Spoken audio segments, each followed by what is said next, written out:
videos that show how to do this stuff too, but I think week 2 has some videos from previous semesters that show how to do everything. Although for you, I'd probably pay most attention to the one I did Wednesday, because there's some changes. We used a different ISO than we have in past semesters. So that one right there. Is that in VirtualBox? Nope, Hyper-V. It's using Well, that's something I can download on my PC at home. Hyper-V has to be with Windows 10 Pro. You can use VirtualBox to install it. These are probably going to consume 16 gig of RAM, roughly across the 4 different things we're going to put up. So if you don't have like 24 gig or so, well, you could use you could actually set the servers up only using 2 gig each, and only need if you had 16 gig of RAM at your computer and you set them up at 2 gig, it'd only be using a maximum of 8 gig total, so they would probably still do okay. But that's why you got that remote PC invite, so you can remote into that desktop and do the labs. It's a little slow and sluggish trying to do a remote PC, but yep, but you can connect to the PC at home and have the full RAM and everything. And yeah. Okay, so today we see this win dash and a bunch of weirdness. That would be hard to memorize. I mean, you could memorize that, but I don't think you want to deal with that. I think you'd rather just, like in class, we're gonna use server 1 as the computer name, and it's a whole lot easier to type and remember server 1 than win dash whatever randomness it had at the end. So I'm going to pay real close attention to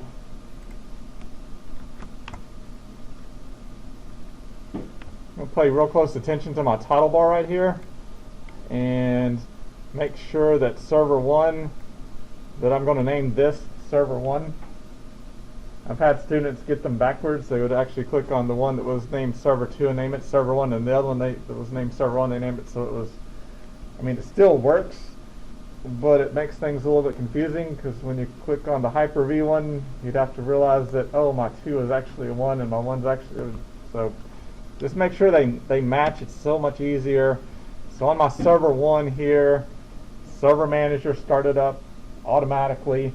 If not, it should be in the taskbar. It's pinned to the start menu.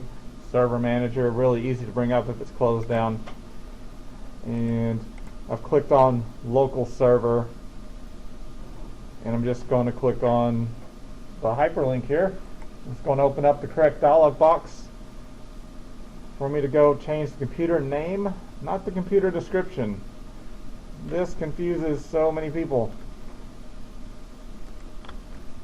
That right there, that does not say computer name. But that's what, and it puts your cursor right there, and you click change computer name, so you start typing, you're like, yay, I did it. No. You change the computer description, but it has nothing to do with the computer name. So if we read a little bit more and look more in this dialog box, you've got to pay attention. To rename this computer or change its domain or workgroup, click change button. So anybody that's the conveyance here, Microsoft doesn't convey really easily that we have to do something else to change the computer name. So we have to click change. I think Windows 10, their new cogwheel, I think it's a little bit maybe better on knowing what to change for computer name, but the old dialog box, now it says computer name. So always look at what field that you're messing with. It's real easy to get things screwed up. Server 1, it doesn't really matter case or not. It depends on how you want to see it. Whether it's lowercase or uppercase, Microsoft is not case sensitive. It actually converts anything that's typed into uppercase if it's not when it executes it in the background. Except for passwords. Passwords are case sensitive, but about anything else it's not case sensitive. It doesn't care. Because it does. It filters any ASCII characters and adds, make sure that it's uppercase letters. That's how Microsoft gets around case sensitivity.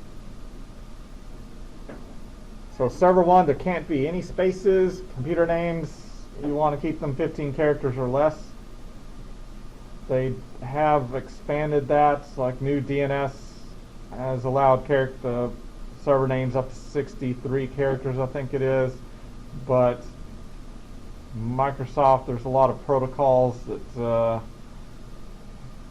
Microsoft likes to stay backward compatible for decades and decades and decades.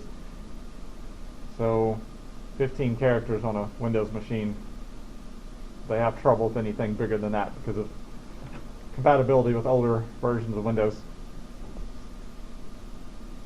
I'm going to click OK. I don't even think it would let you type more than 15 characters. So now it says server 1. What's the computer description good for? Children's Hospital used the computer description to type in where the computer was physically. They had like codes in there. They put main and like second floor, and then they'd put the room number. So they would use stuff like that for. It's whatever you want to use it for. We're not going to use it for anything. When it closed, it says, hey, restart. Okay, yep, you have to restart for the name to take effect.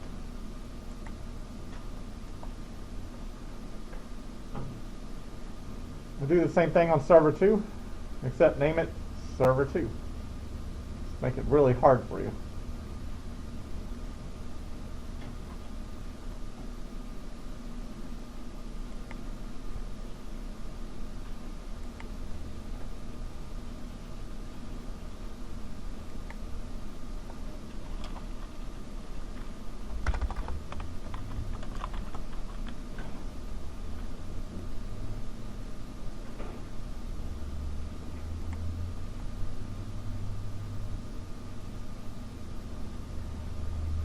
A big mistake I see people also do with the naming, they either leave the R out or the V out.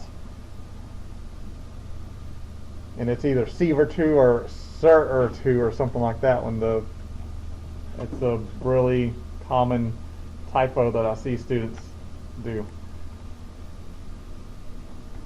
So make sure you got the RV in the middle of the server.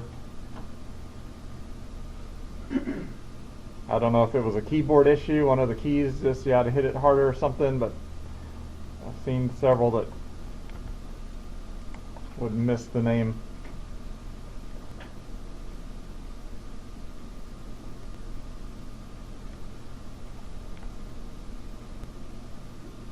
And then everybody does see, if you do, hopefully you don't miss a class, because you miss a whole lot if you miss a class.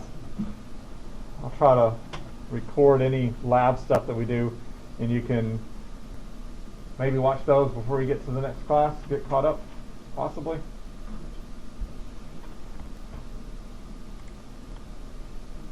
It's like today's, so this was done Friday in week 1. I'll just make another link down here for today's class too.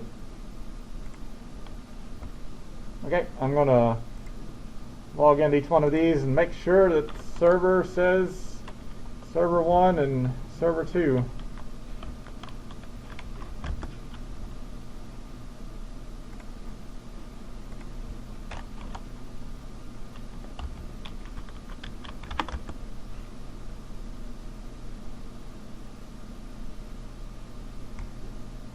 I said server manager automatically pops up. You just got to sit back and give it some time. It's pretty quick with SSD drives that these are running off of. Yes. The password? I don't remember putting a password on my. Yeah, it should be pass1234 with capital P.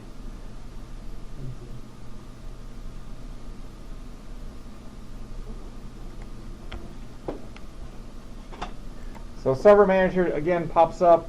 Like I said, this the dashboard's kind of neat. You click the little numbers, but I've always ignored that. It's like I just want to go where I want to go. I don't want Microsoft to tell me where I should go, even though I'm going to go those places anyway. Click on local server on each one. That is takes us back to the computer name.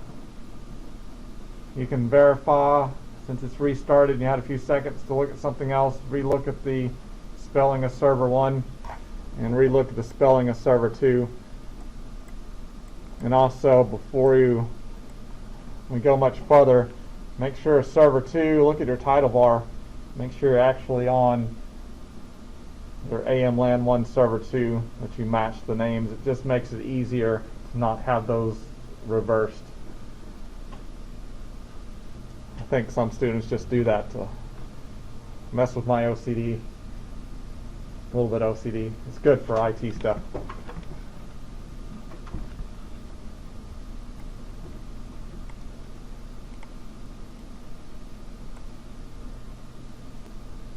Okay, so that's done. We got the time zone should be at Central. We fixed that on Wednesday. I think that was the only thing we had done.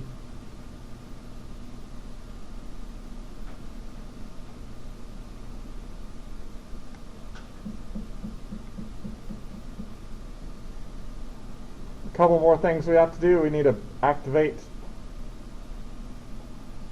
Windows, and if you click on not activated, it's going to ask you for a product key.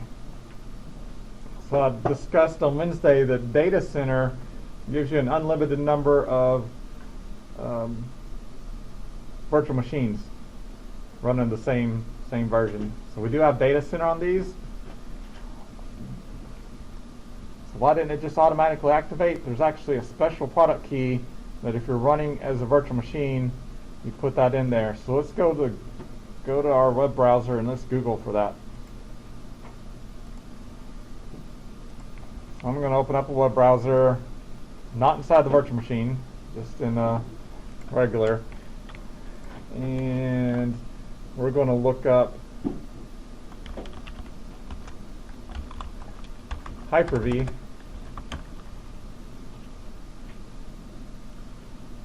And the product that we're trying to license is Server 2016 product key. Sounds pretty good. We're looking for product key. We're running it under Hyper-V, so we're hoping if we search for those keywords, the first link up here, automatic virtual machine activation. So this looks like a documentation. It's also from the Microsoft site. So if I click on this, it probably will give me instructions or tell me how to activate. There's lots of reading here, but I'm scrolling down until I can find what looks like product keys. It tells you what version of server that you're running and what can be activated. We're on 2016 server on these host machines. We can activate a 2016 server or a 2012 server. How to implement? It says we could run a command line with the product key, or you could just paste it in. So let's continue going down. So this here is for Windows 2019. I keep scrolling. We got some build versions. Keep scrolling. Here we go. The following automatic activation keys can be used for Windows Server 2016. Which one did we install? Data Center or Standard? You remember? You remember Wednesday? Damn. Yes, we did standard. So this key right here, if we just copy it, and this isn't cheating or stealing, it's on the public knowledge on the Microsoft website, says this is what you do. If we go back to our Hyper-V, and we click in the little dash right there, and we come up to the menu at the top of the screen that says Clipboard. It has a type clipboard text, and it will type it in. And hopefully it will say activated.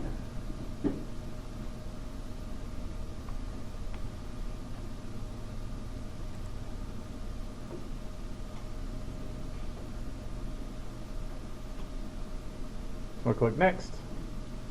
You've activated your copy of Windows. Basically what it did, that product key told this the standard version, I'm running as a virtual machine.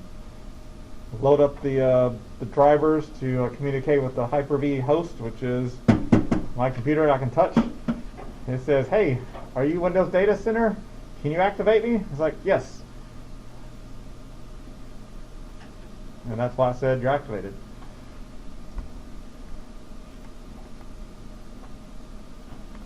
I'll refresh my screen here, and after I click the little refresh button, and it says we're active. Kind of neat. I've seen that not work before, although this here is a patched version of Server. If that for some reason fails, the graphical way fails, or you have to activate a server that's running core, what I would do, I would open up a notepad window. And I would go ahead and paste that product key into Notepad. I'd go back to the Microsoft web page that we were looking at, and it told me a command line. You can run the following command line: SL, MGR, IPA, and then the little brackets means for the product key. So I could copy and get that space in there, and copy that right there, including that ending space before you get to the product key. If I copy that, I could paste it right here into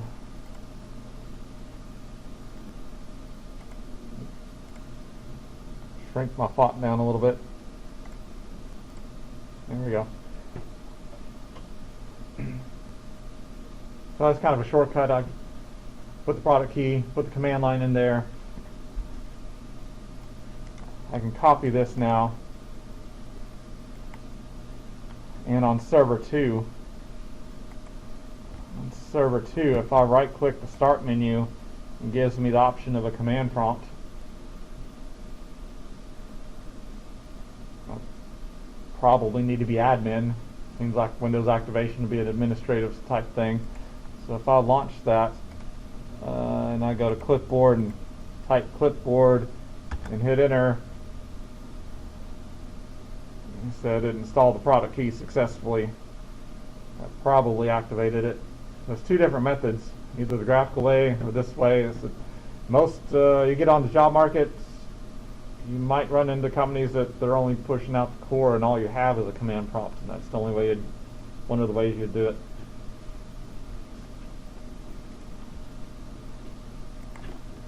Yes.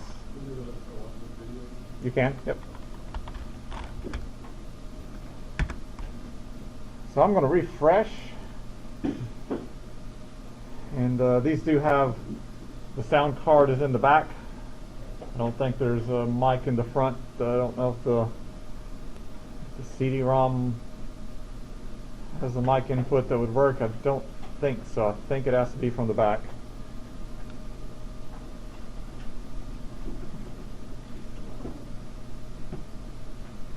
I haven't looked at these computers real close. Does the yeah,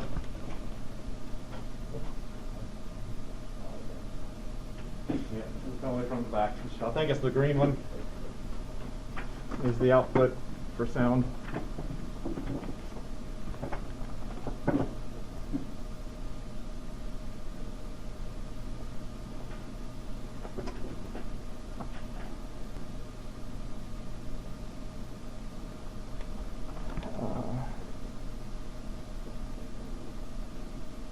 Okay, so I've looked here. I've waited just a little bit, and server 2 automatically refreshed, or did I click the refresh? I don't know. Wait a little bit or click refresh. It should say, hey, it's activated. There's 2 different ways you can activate. Google saves the day. Of course, you'd have to know that that's how you did it in the first place. That's why you're here, right?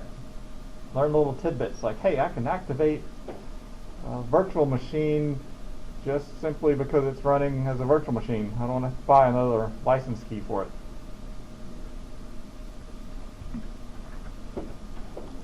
Now, if you do this at home on VirtualBox, it won't activate that way. And you probably have Windows 10 Pro. If you even have Hyper-V on Windows 10 Pro, it won't activate because it's not running on a data center. These here will run, and you can probably do your labs without any problem, without activating them. So if you did want to replicate, download this ISO and try to do this on VirtualBox, or try to do this in Windows 10 Pro with Hyper-V running, you can, and shouldn't have any problem. You just won't do the activation steps.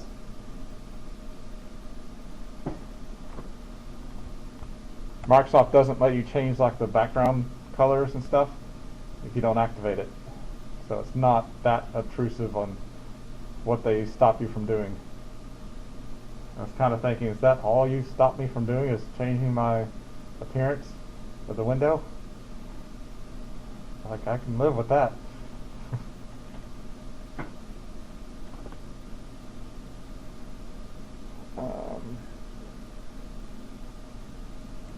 That ISO is kind of specialized that we've got. It's an enterprise. If you had one that wasn't that level, it would have required a product key, I think, at the beginning before even installed. Some of them do right in the first part of the installation. You have to put the product key before it would go on and copy the files to the hard drive.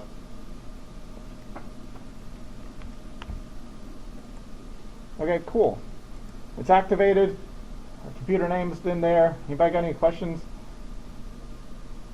We spent 40 minutes talking about the computer name and activating Windows. That's a pretty good long time.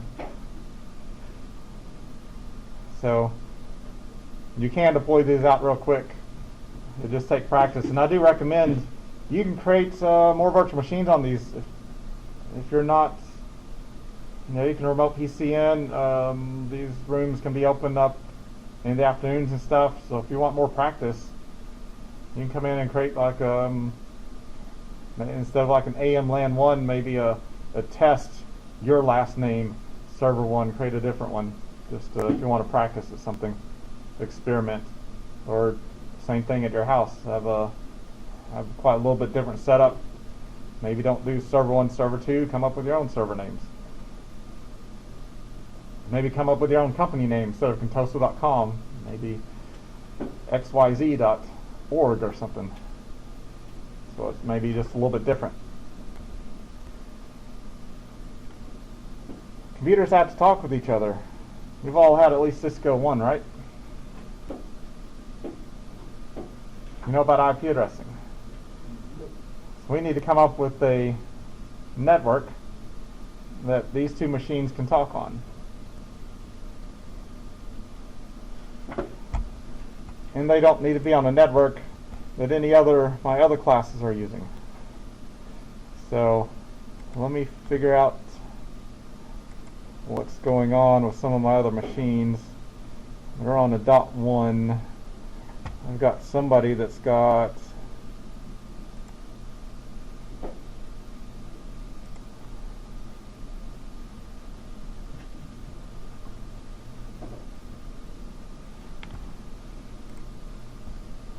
is it 18? Yeah, somebody's got I've got a .2.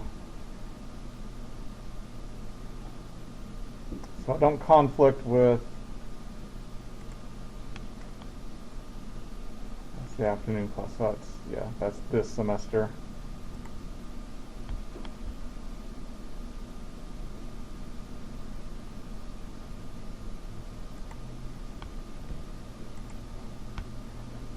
we have to come up with, we're going to use a 192.168 network, but we got to be something different than any other class that's running here. So I've got .1 is used and .2 is being used.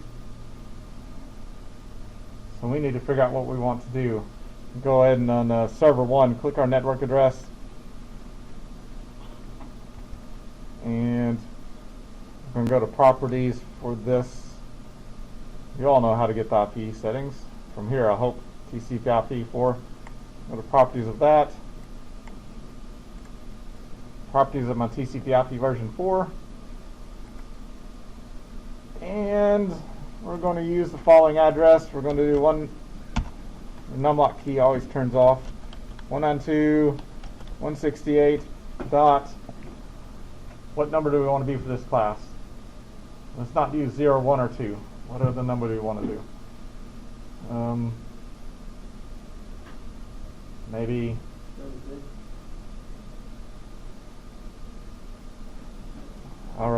76. 76.1.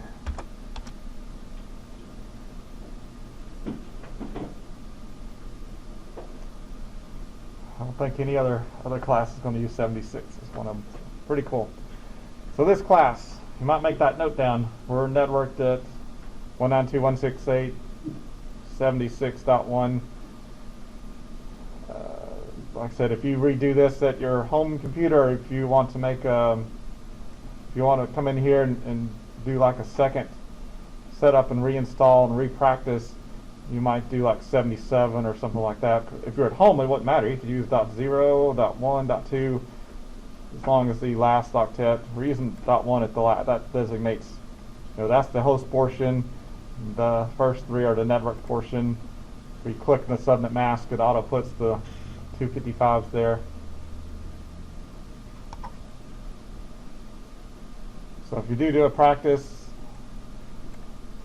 probably stay in the 70 range. I'll make sure that the afternoon class doesn't pick anything to 70 range.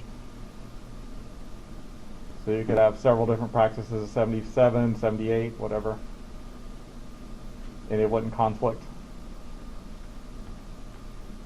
We have no gateway because we're not connected to the internet. DNS servers. You always want DNS servers. Guess what? We're not connected to the internet. But Active Directory and Microsoft computers need DNS to figure out who they are. You remember when we added the roles? We added Active Directory and we added DNS service. So guess what? This server is going to be a DNS server, so it's going to point to itself.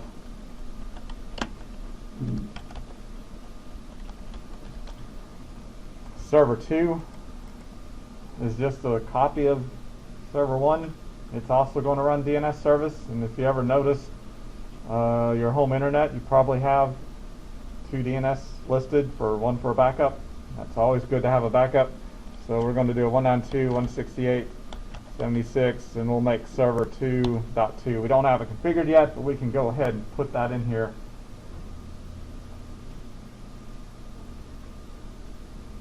All client machines and all other servers that we joined to here would have these 2 addresses for their DNS server.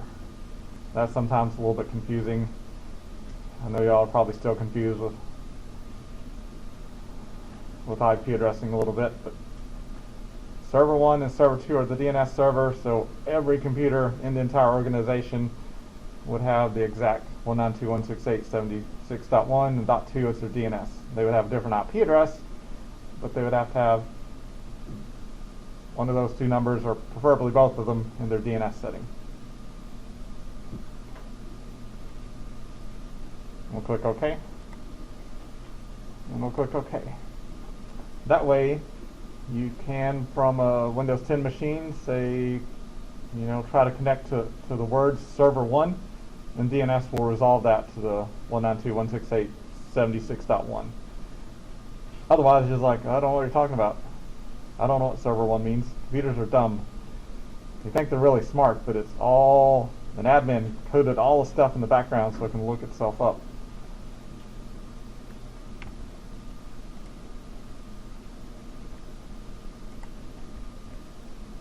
Can you set up server 2? And then take a break?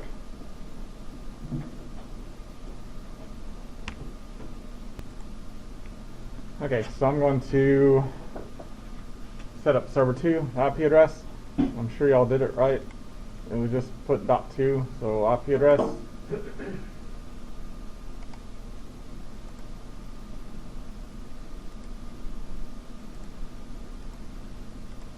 So we use the 192.168.76. And just for simplicity purposes, since it's server 2, I'm using a .2 at the end for server 2.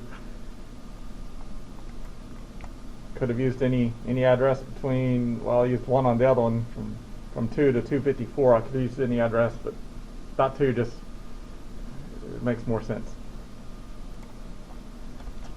So the exact same DNS settings.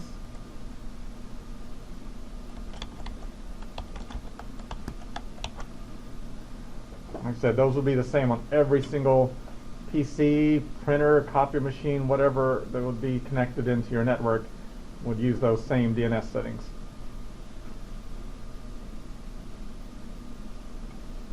And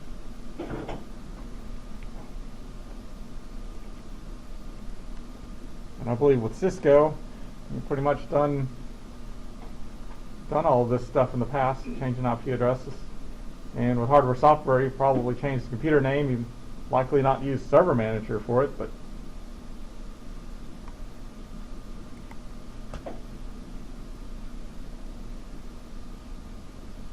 again, I'm double checking, make sure I got a 2 and a 2, a 2.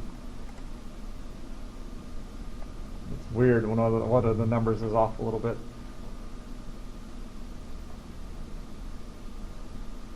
I don't know that what I can ping between them. I think there's a firewall. And if I try, I don't know if it's going to resolve. You know, it does an IPv6 ping -4, I think. Yeah, that works. So DNS isn't really resolving yet. There's not one. The server 2, Microsoft actually has a protocol that it broadcasts out the computer name to the subnet, so you don't have to have a DNS.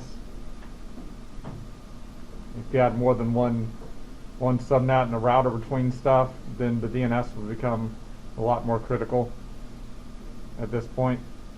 Active Directory exclusively needs to use DNS to look up stuff. DNS also includes the port numbers of like what port do I need to connect to send my password to authenticate with. So clients really have to have DNS.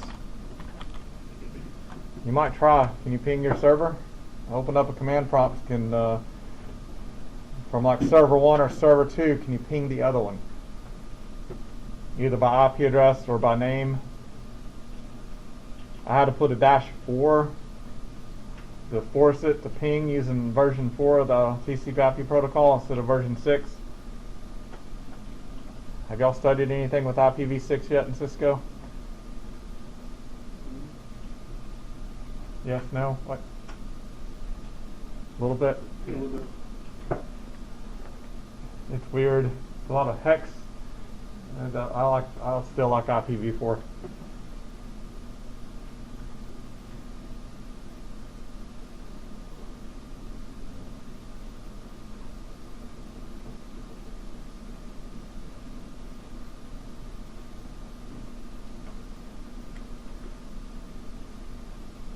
So that means we have connection.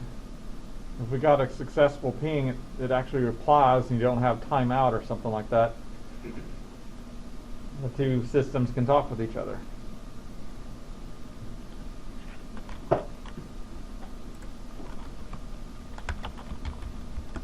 I'm just going to exit out of the command prompt. Everybody good? Anybody have any questions? Any issues yet?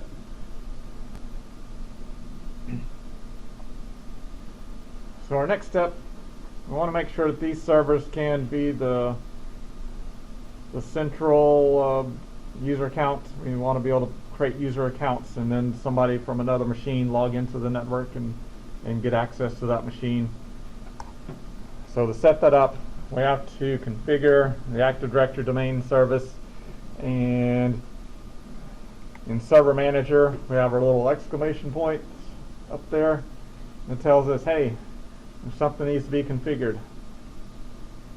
Olden days you had to run a command executable to get a wizard to come up. They've gotten rid of that, and now they've just moved it. They made Server Manager pop a link up. So it's as easy as clicking that link. Then the hard stuff comes. What do I do with that? It's the dialog box. It's asking me stuff.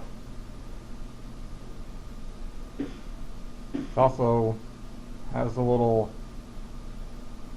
scrolly thing across the top. Okay. It looked like it got done doing whatever it was doing. So let's look real careful at this dialog box. What does it say? We have target server, server 1. Hopefully that's what all we all say. And then it's asking us to make a selection amongst 3 different options. Add a domain controller to an existing domain. Then we have add a new domain to an existing forest.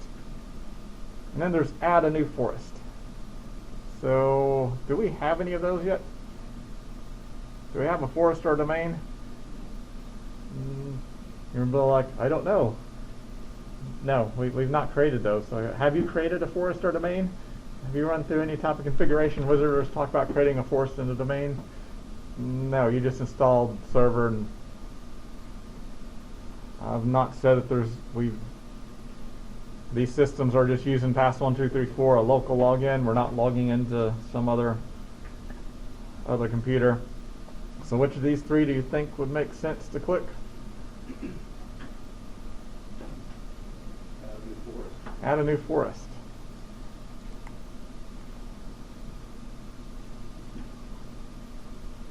This is really rare. That's why it wasn't defaulted selected, add a new forest. You only ever typically create a forest once, and then you add additional domain controllers to a domain. Sometimes you add another domain. You may have take over another company and you needed another domain name or subdomain. Maybe you need students.condosa.com for all students to be in their own isolated one. We actually did that here on the university one time. We had a students.asub.edu, and then asub.edu held the faculty. We merged those to put the students over in just asub.edu. And then we had Jonesboro told us to get off onto our own forest. So we created our own forest, asub.college. And we migrated the machines across to it, and we made a trust where asub.college trust asub.edu, which asub.edu is part of the astate.org forest, so we all trust each other, and it still makes a little bit of weirdness. We got halfway through migrating and then we stopped. Like, we're going to put the computer accounts in .college, and we're going to put leave the user accounts .edu. It's like, now I have to log in with my name at asub.edu. Otherwise it tries to go into Vanguard, and there's no user accounts in Vanguard, which is their abbreviated name for asu.college. I'm waiting for them to fix that. I think it's just going to be stuck and broke forever. Okay, I need to stop ranting on stuff. What did I say our domain's going to be? Contoso.com. C-O-N-T-O-S-O. Contoso.com.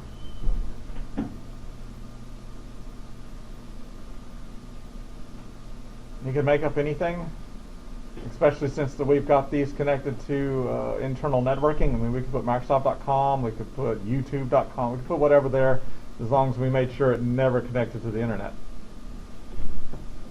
But we're using Contoso.com because it's safe. It's registered for Microsoft. We won't accidentally cause any type of hiccups if it does get connected to the internet by accident. So I'm going to go next.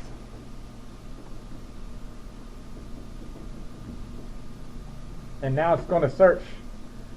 It's going to broadcast out and try to search as far and wide as it possibly can to see if Contoso.com possibly exists. If any computer responds back to go, hey, I'm Contoso.com, it's going to throw an error and go, wait a second, we can't do this. Somebody else has already done it.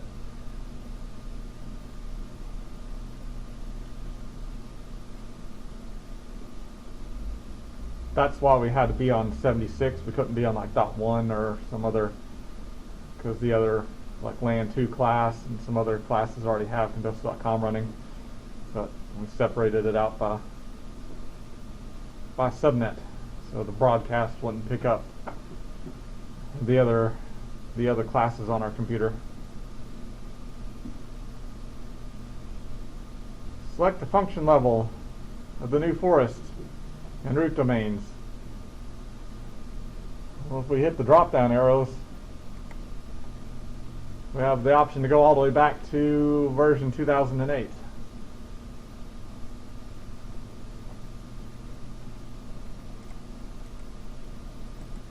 The main function level is still 2016, unless we were to pick like an older version, then we could get older. So the forest defines what's the oldest computers domains we could add in.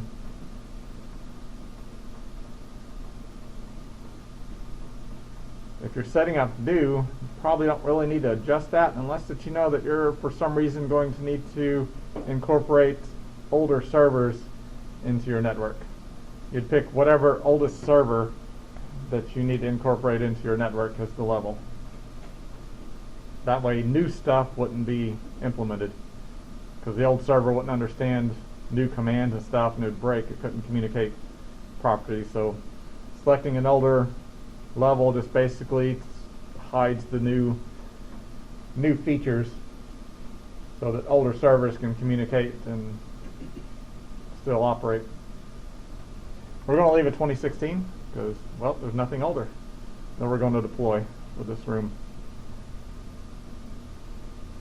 It automatically has domain name server checked and global catalog server checked, and it has read-only domain controller unchecked. I don't really like to deploy too many read-only domain controllers. They're mostly for kind of like a cache, a security system that you put at a remote location. So when people are logging in, they can log into a server that's, say, at a remote store somewhere, and they don't have to go across the internet to central headquarters.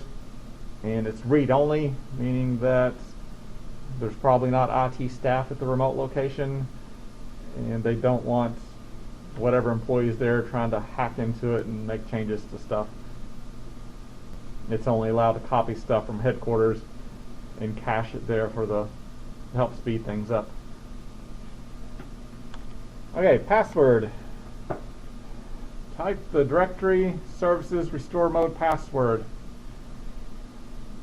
This is kind of this here's a password that's for disaster recovery purposes. When you set up an Active Directory, remember you have a central database that has user accounts in it. It's no longer the local registry, the local computer account. So these are becoming domain controllers. That means the local user and groups are turned off on this computer, and only the SQL database and the administrator accounts are accessible through that SQL database. But what happens if for some reason this server gets to where it can't boot up, and you need to boot up into like a rescue disk, and you need to access stuff on the hard disk, maybe to fix a corrupted file or something like that, but you don't have admin rights to access the hard drive, or maybe to restore from backup. That's where this password comes into play. That actually can re-enable the local registry and let you log in with a local administrator account to do some disaster recovery stuff. The problem is the administrator that was hired before you probably set this up, and you don't know what he put there. And the current administrator password in Active Directory is not this. This here is stored in the registry somewhere that doesn't get ever changed. It's only set right here.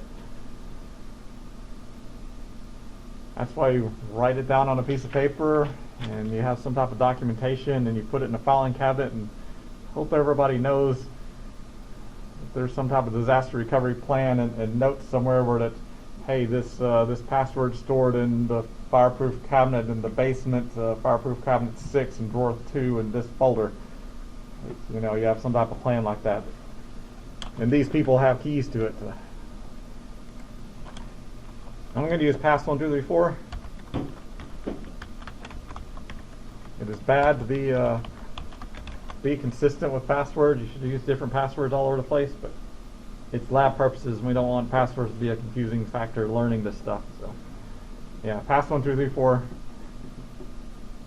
It's initially going to, I think, use that for the administrator password too. Okay, let's go next.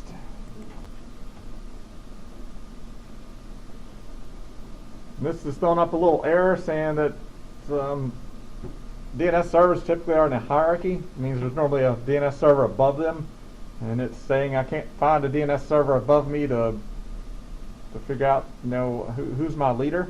Well, we can ignore this because we don't have internet connection. It is going to be the leader.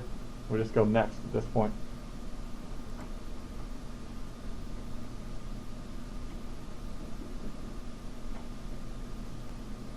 The net BIOS name. The net BIOS name is basically a broadcast type protocol that Microsoft uses. That you can broadcast your computer name out to local computers that's in your same subnet. And for as the domain, remember I talked about ASU.college. I don't know why they didn't just use, well, they couldn't use ASU again or ASUB, because there's ASUB.edu and ASUB.college. So they thought it's trying to put ASUB there, and it says it can't do that, so they put Vanguard. But notice, it's just one word. Contoso is actually just representing Contoso.com, but you could change that. I could put Scooby-Doo there, as long as there wasn't a space, and Scooby-Doo would also translate over to Contoso.com, kind of how Vanguard translates to ASUB.college here on campus. But let's just leave it as it is. Go next. That's old protocol. NetBIOS. Really most everything now moves over to DNS.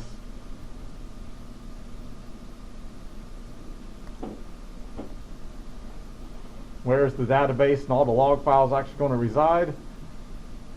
Typically always keep the defaults here, unless you're setting up a domain for like Walmart or the National Guard. You might have to figure out that if you're having millions of people, that the database might get quite big physically, hard disk size wise, and you may need to move that onto a different drive or something. But most networks, you're probably going to be small, medium business you're setting up. You just go next here. And if you are setting something up from Walmart.com, you're probably in a team of like 50, 100 people coordinating and designing something that big. I doubt they're normally not a single person doing it.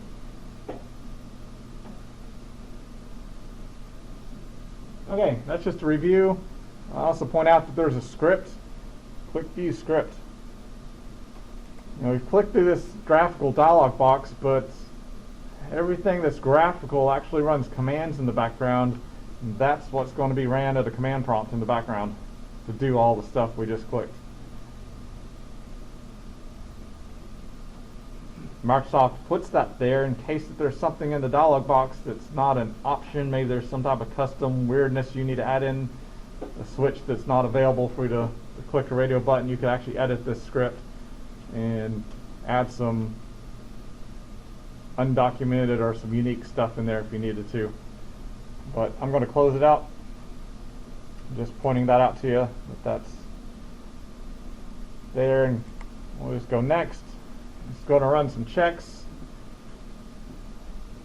Scan the network, scan the computer, make sure everything looks like you've validly selected the correct stuff in the dialog box here.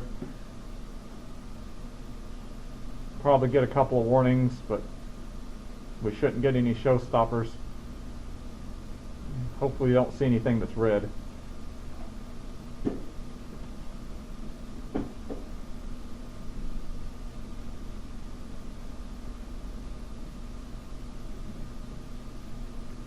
part of the job, and it's pretty rare running this setup. Now, if you go work for NDS or a hosting firm, where you're actually setting up networks for companies that hire your firm for that, this may become, you might do this more often. But most time, the network's set up and you're doing day-to-day maintenance, and we'll get into that after we've got a network running. I see no red. There's a bunch of warnings that you can read. Some things about security. It's talking about the delegation for DNS that, well, we know we're not connected to the internet. And also talks about something about not being compatible with NT version 4.0, which was back in the 90s. So I'm pretty cool with that. Shouldn't have antique stuff. Shouldn't have anything older than 2012 server on the network, because anything older than that's not supported, not patched. So we'll go ahead and click install. I love Microsoft. They're so backward compatible. But there's companies out there that they've got apps running on old servers that won't work on new stuff because they machine coded it, hard coded it for that version.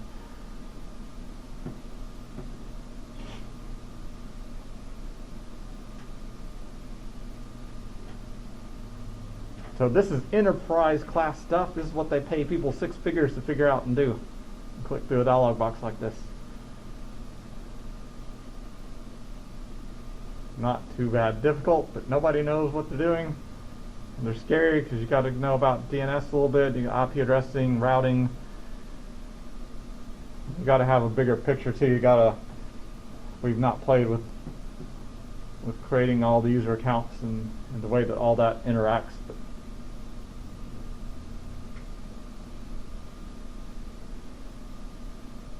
you get trained on it. It's not terribly difficult.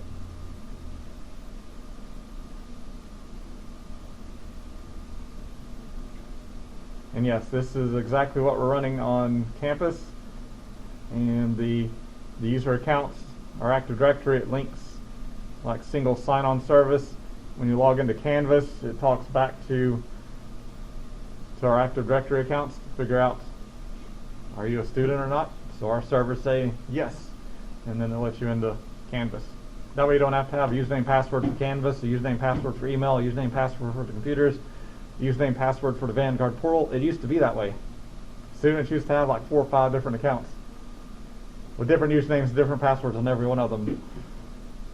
That was a nightmare. Yes? We're going to be doing the same thing for server 2. Similar, except we just created the forest. So you wouldn't create a new forest. I was talking about that last radio button, said it's not by default selected and it's at the bottom of the list. That's because you hardly ever click new forest, because there's typically a network there already, unless you're a brand new company. So no, you're not going to click a new forest. So I would leave one of the other 2 options is either create another domain or add an additional domain controller to an existing domain. Best practice, because Active Directory hosts all of the user accounts and normally a lot of configuration stuff that gets pushed to PCs, you normally want to have at least 2 servers that replicate with each other. So we'll be using the top option on the next one. We'll add an additional domain controller to contoso.com, and that's Microsoft best practice. That's the minimum number of servers recommended. I've had clients that only had 1 server in the past? Yes, because they had like 5 employees. They weren't going to buy 2 servers. It just didn't make sense.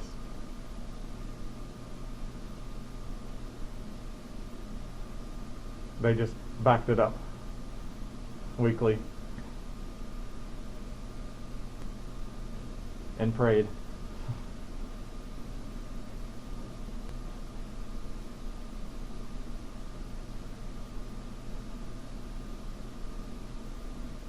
That's why some companies are hiring like NDS and other people to actually house their servers and handle the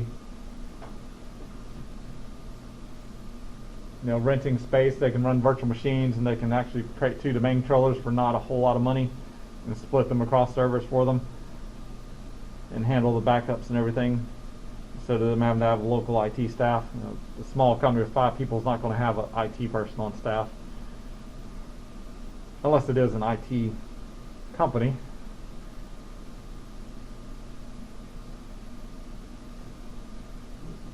So my first job past my parents' business was a computer warehouse that built computers, so everybody there was computer people, and they took care of their own servers, 4 or 5 employees total. But that's kind of rare. Most companies are like, I just need to click and sell stuff. I don't care about anything else. Somebody else take care of it. They don't know what Wi-Fi means. They don't know what IP addressing is. They just click this, click sell, take the credit card. That's all they care about. They don't care about installing apps. They don't know what Windows Update is. They don't know what drivers are. They don't have a clue, and they don't care. It's not their job. We're not socially awkward nerds. So. I'm going to get bad reviews. Mr. Goodman kept calling us socially awkward and weird.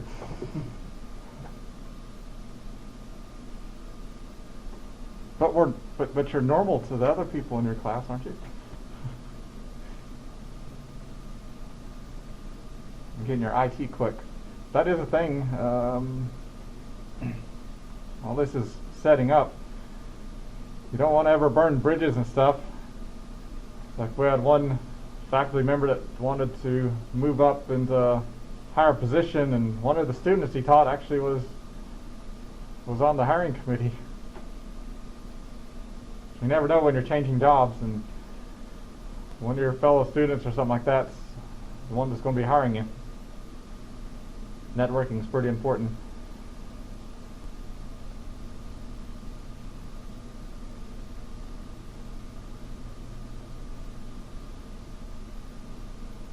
I kind of know because I've been here for 20 years, and we have our advisory committee of companies that tell us what they need of students, and all the companies I can find, there's one of my students I've taught in the past there.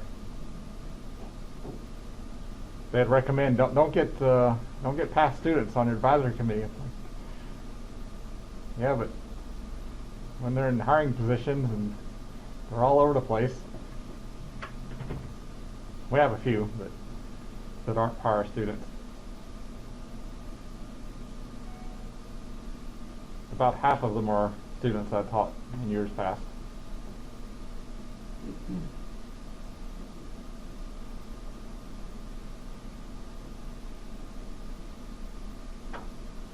So this takes a little while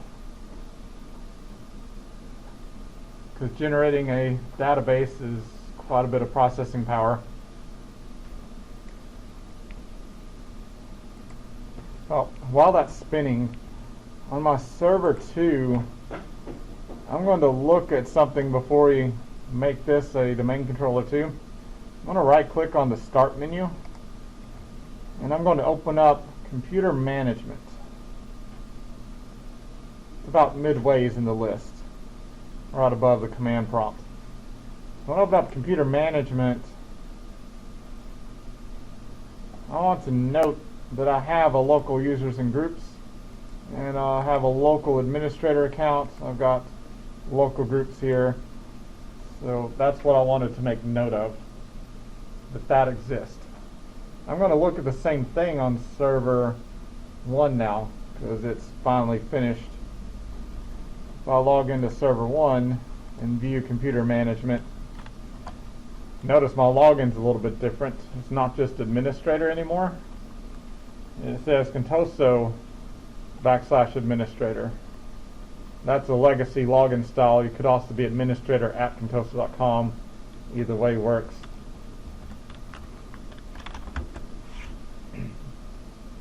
But you have your NetBIOS name /user account or user account at the domain name as a login prompt. But yeah, when I get into this one and I look at computer management on server 1, what do I see that's different?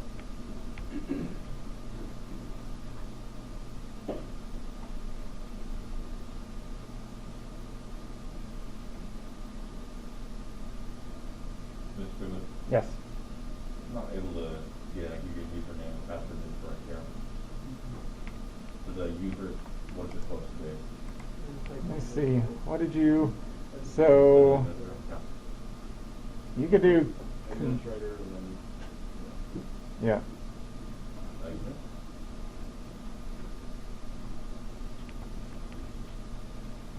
A lot of times you, if it's not the domain controller, you actually have to put at contosa.com.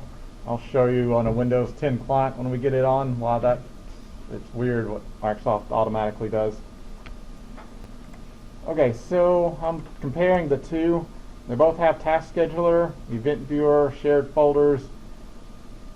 Local users and groups is missing. They both have performance, disk management, Windows Server backup, disk management again, or device manager on the first one. So notice the domain controller, that's one telltale sign that your domain controller is no local users and groups. So how did we log into this system? Well, Server Manager under Tools, we now have more tools. I can compare. I'm going to open up Active Directory users and computers, but I'm going to look at my Tools menu on Server 1. Oops. Yeah, no, I've got those too because I installed the features. I forgot. Okay, so there's contosa.com. I'll expand it out, and I found a users folder, and there's where my administrator went.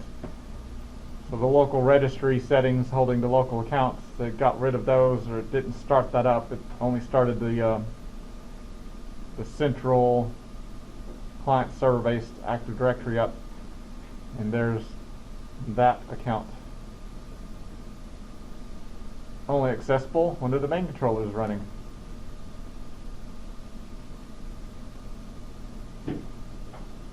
And this is where, let me see if I can show you what it's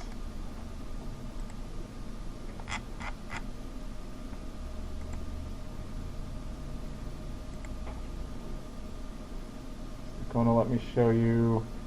So the ashub.edu has a whole bunch of different folders out here. They've got computer accounts. Hey look, that's this room. So there's what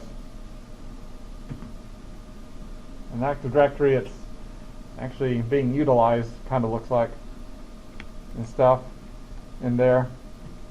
I don't know if I should put that part in YouTube or not. I may have to cut that section out.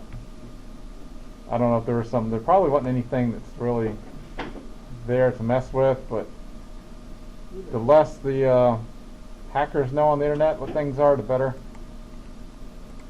So that right there is the full Active Directory.edu. So we don't have anything nearly that big because, well, it's just brand new. There's only an admin account. There's nothing else in there yet. We'd have to create all the users and stuff. And we'll be creating users later on for practice. Domain controllers. There's our server 1. Look under computers. No computers anywhere, because we're just brand new.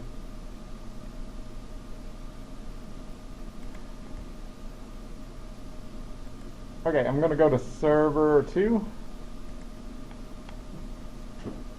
and instead of just going straight to the wizard to make this a second domain controller, I'm going to make sure that I can connect to contosa.com as like a client or a member server, just to make sure that there's not any type of issue communicating back and forth, and that the authentication and stuff works.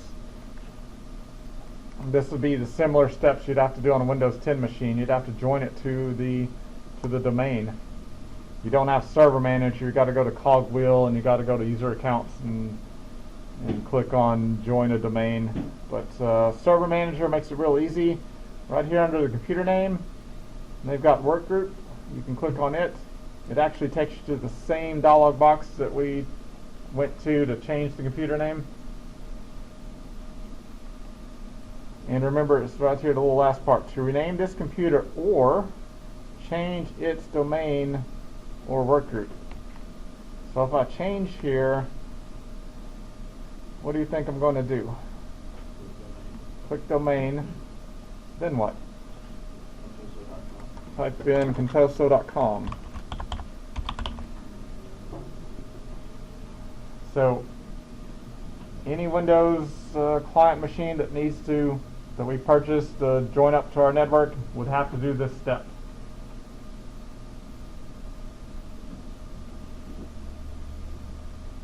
So go and click on OK. A lot of times IT, they call it staging. Like Children's Hospital bought 1,400 new machines to change out. That's a lot of freaking machines. You know how much room space 1,400 boxes take up? Yeah, quite large area. And IT staff, they normally have tables like these set up with all network connections, and they unbox the computers and set them up, hook them up to monitors, and they type in the computer name, they add them to the domain, they stage them, and then they go install them at the employee's workstation. So right here, what administrator?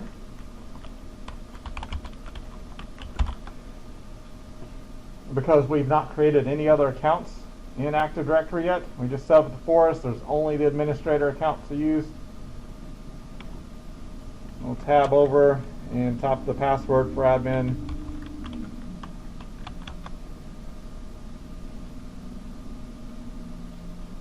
I believe any user account can join a domain. So if we added like John Doe, we could have used John Doe and whatever password we set. As long as the user can authenticate into the domain, it can add a computer account into it. I typically use administrator for that purpose, because regular people wouldn't know how to do this. You wouldn't give a computer to somebody and go, okay, join the domain. They wouldn't have a clue where to go click. So, okay, you should say welcome to the domain, contoso.com. That's a good sign.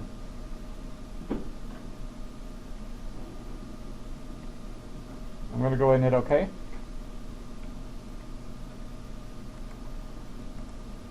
And I'm going to restart. So I didn't have to do that. I could have just ran into it and did the dialog box. The only thing is I would have had to supply the administrator and password in the dialog box because I wasn't connected already. And this is just make sure that there's no trouble between the two systems. If it joins and I can log in as the domain administrator account, which is complicated at this step. We just threw a wrench in the gears. When I hit Control-Alt-Delete, this administrator doesn't look like the administrator when I logged into the domain. This is still the local administrator account. It's not a domain controller, so it still has a local account. It has no rights to server 1. It only has rights to server 2. So I have to go to Other. And when I'm on Other, pay real close attention here to where it says they're signing into. It should say sign into Contoso, right? Type administrator and watch what happens to Contoso when you correctly spell it. What happens?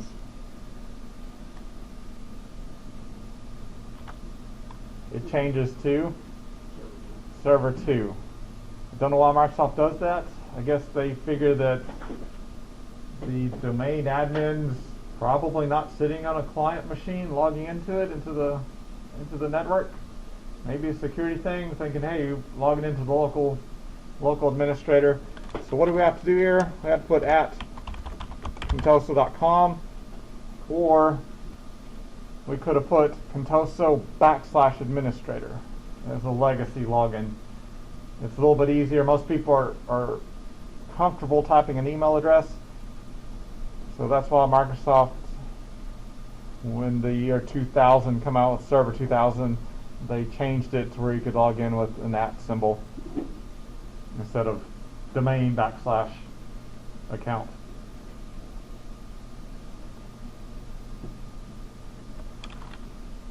So tab down, pass 1, 2, 3, 4. But that right there still gets me. I'll go have to troubleshoot another computer on campus, and I'll sit down, I'll type administrator, and I'll forget I have to put @ in there. Of course, y'all may be kind of used to that, because if you don't put it, it tries to log you into Vanguard instead of asub.edu, and it fails. Uh-oh.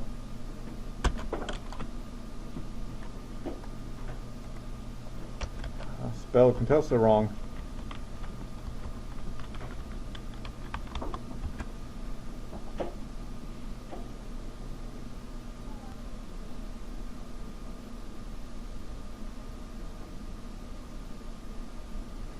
Notice it's setting up a new profile.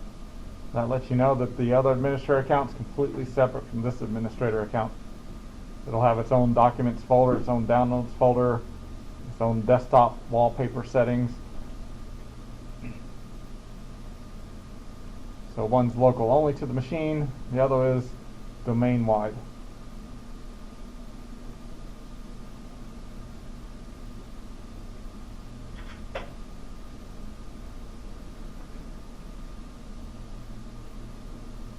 Server manager is going to start,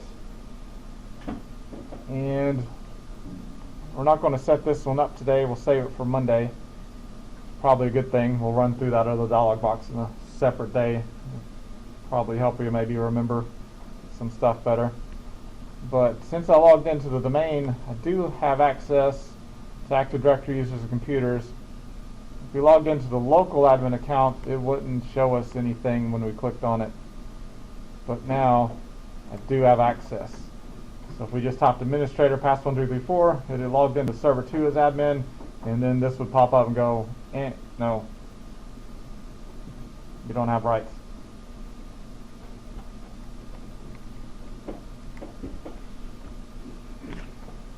So we did some cool stuff. I think it's cool. Just think of you as a new hire at a new company. You got to set up the network and servers so that all the client employees will have about 100, 105 employees or so. We'll learn some scripting, because you probably don't want to sit here in class and put in 100 users. Although learning how to script that for the first time may be about the same amount of time, but I'll show you a file of user accounts and all their information. You're sitting there staring at that. I was like, I would not want to type this in by hand. There's cool ways to do that. Yes.